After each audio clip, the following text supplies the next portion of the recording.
इससे पहले हमने पढ़ा था बैक्टीरिया के बारे में कि बैक्टीरिया एक कोशिकीय होते हैं, इसकी कोशिका भित्ति पाई जाती है, ये प्रोकैरियोटिक होते हैं और ये कई तरह के होते हैं। इनका नॉर्मल शेप जो होता है वह 1 माइक्रोमीटर से 5 माइक्रोमीटर तक होता है। ये Streptococcus, bacillus, monococcus, diplococcus, staphylococcus, vibrio या स्पाइरिलम या कई तरह के होते हैं। इनका आकार गोलाकार, दंडाकार यानी रॉड शेप्ड या सर्पिलाकार या फिर ये समूह के रूप में पाए जाते हैं या फिर अलग अलग भी पाए जाते हैं।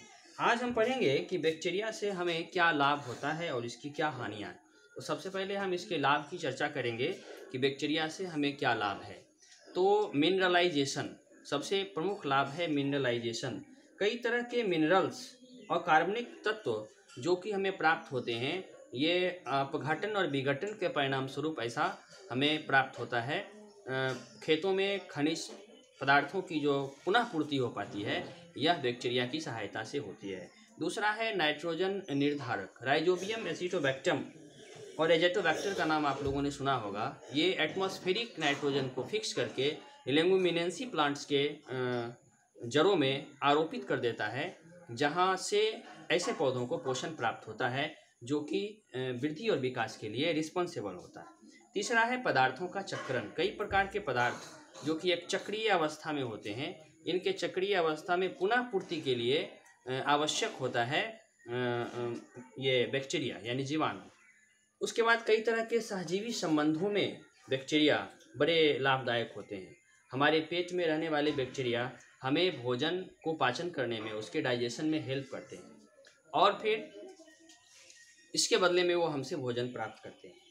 कुछ अन्य सहजीवी संबंध हैं, जैसे कि नाइट्रोजन फिक्सेसर के रूप में भी यह सहजीवी संबंध स्थापित करता है पौधों के साथ। उसके बाद है शैवाल के साथ सहजीविता उत्पन्न करता है। शैवालों को वह भोजन देता है, बदले में उससे भोजन लेता है। ये हम आगे इसके विषय में पढ़ेंगे। डेयरी उद्योगों में जैसे कि दही बनाने के लिए लैक्टोबैसिलस का इस्तेमाल किया जाता है और अन्य प्रकार के बैक्टीरिया का इस्तेमाल डेयरी उत्पाद में किया जाता है। चाय में सुगंध प्राप्त करने के लिए चमड़ा फैक्ट्री में या अन्य तरह के जैविक चीज़ों के उत्पादन में बैक्टीरिया का बड़ा ही अहम योगदान है। बिवरेज जो होता है पेय पदार्थ, उसके उत्पादन में भी इसका इस्तेमाल होता है।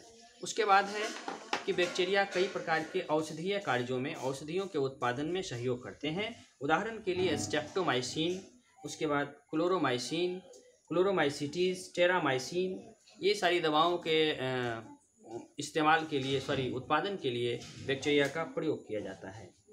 अब है डिसएडवांटेज। बैक्टीरिया से होने वाले हानियाँ कौन कौन सी हैं। तो सबसे बड़ी बात है कि बैक्टीरिया कई प्रकार के रोग उत्पन्न करते हैं, जैसे कि टीबी का फुल फॉर्म होता है ट्यूबरकुलोसिस। माइकोबैक्टीरियम ट्यूबरकुलोसिस नामक बैक्टीरिया से टीबी की बीमारी होती है। कोलेरा, जिसे हम हैजा कहते हैं, यह विब्रियो कोलेरी नामक बैक्टीरिया की वजह से होता है। टिटनस, क्लोस्ट्रीडियम टिटेनी नामक बैक्टीरिया से टेटनस नामक बीमारी होती है। उसके बाद है प्लेग, पास्चुरेला पेस्टिस नामक बैक्टीरिया से प्लेग की बीमारी होती है। सैल्मोनेला टाइफी से टाइफाइड नामक बीमारी होती है। डिसेंट्री और पेचिस जैसी बीमारियां भी बैक्टीरिया की सहायता से ही होती है, बैक्टीरिया के कारण ही होती है। ये तो पहला डिसएडवांटेज हुआ इसकी हानि। दूसरा यह है कि बैक्टीरिया कई चीज़ों को, कई खाद्य पदार्थों को तुरंत ही खराब कर देता है, जैसे कि दाल जैसे सब्जियां, ये समाप्त हो जाते हैं, ये खट्टे हो जाते हैं। उसके बाद मिट्टी में यह हानि पहुंचाता है।